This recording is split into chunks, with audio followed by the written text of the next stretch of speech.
அனைவருக்கு வணக்கம். நீ நான் காதல் டுடே எபிசோட். முரளிகிருஷ்ணா ராகவ ஒரு கத்தியால் அடிச்சிடுறாங்க. அதனால ராகவ் ரொம்பவே வலியில் இருக்காங்க. இது எல்லாமே அபியோடைய கனவு. அபி நினச்சி பார்த்து உடனே அதிர்ச்சியில் எழுந்துடுறாங்க.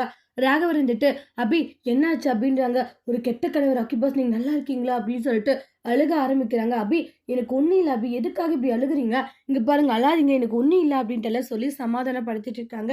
கெட்ட கனவா, யாரோ உங்களை அடிக்கிற மாதிரி ஒரு கெட்ட கனவுன்றாங்க. இங்கே பாருங்க அதெல்லாம் நினச்சி நீங்கள் ஃபீல் பண்ண வேண்டாம் சரியா, எனக்கு அது ஒன்றும் இல்லைன்றாங்க. நீங்கள் ஏன் இந்த அளவுக்கு வந்து பயப்படுறீங்க அப்படின்றாங்க. கெட்ட கனவு தானே விடுங்க அப்படின்னு சொல்கிறாங்க. அதுக்கப்புறம் எப்பயும் முருகனை வேண்டிப்பல, அது மாதிரி முருகனை வேண்டிக்கோ அப்படின்றாங்க. ஒன்றும் ஆகாது அப்படின்றாங்க. அதுக்கப்புறமா பார்த்தீங்கன்னா முருகனை வேண்டிக்கிறாங்க. வேண்டிட்டு திருநீரெல்லாம் வச்சுன்னு தூங்குறாங்க. அபி இங்கே பார் லைட்டு ஆன்லேயே வைக்கிறேன், நீ தூங்கு சரியா, கவலைப்படாத அப்படின்றாங்க.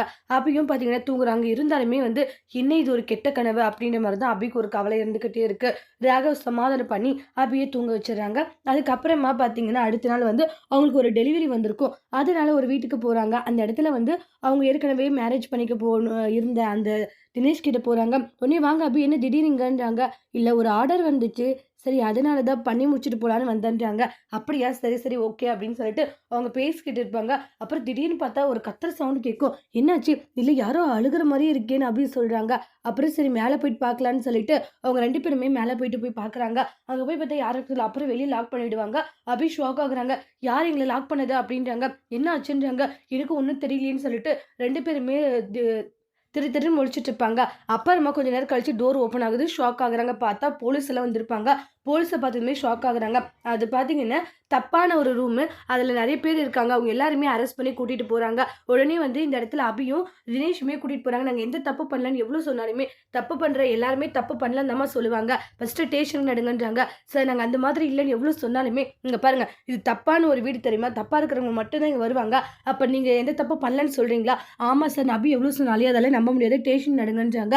உடனே அந்த இடத்துல அந்த தினேஷை பார்த்து முறைக்கிறாங்க. என்ன தப்பான ஒரு வீட்டில் இவன் என்ன பண்ணுறான் அப்படின்ற மாதிரி அபிக்கு ஒரு இது சந்தேகம் வர ஆரம்பிக்குது. அப்புறம் 2 பேருமே அரெஸ்ட் பண்ணி கூட்டிகிட்டு போகிறாங்க. இந்த இடத்துல அபி இருந்துட்டு சார் தயவு செஞ்சு விட்டுருங்க சார், நான் நல்ல குடும்பத்தை சேர்ந்த ஒரு பொண்ணு தான், என் வாழ்க்கை போயிட்டு தாலி கூட இருக்குது, தாலி காமிச்சா நம்பிடுவோமா, என்னமா பேசிட்டு இருக்க நீன்றாங்க. இந்த காலத்தில் இது மாதிரி எல்லாம் ஏமாத்துறது ரொம்ப சகஜமான ஒரு விஷயம் தான். அதனால எல்லாம் இதை வச்செல்லாம் எங்களால் நம்ப முடியாது சரியா, இது மாதிரி பல பேர் ஏமாற்றிக்கிட்டு இருக்காங்க.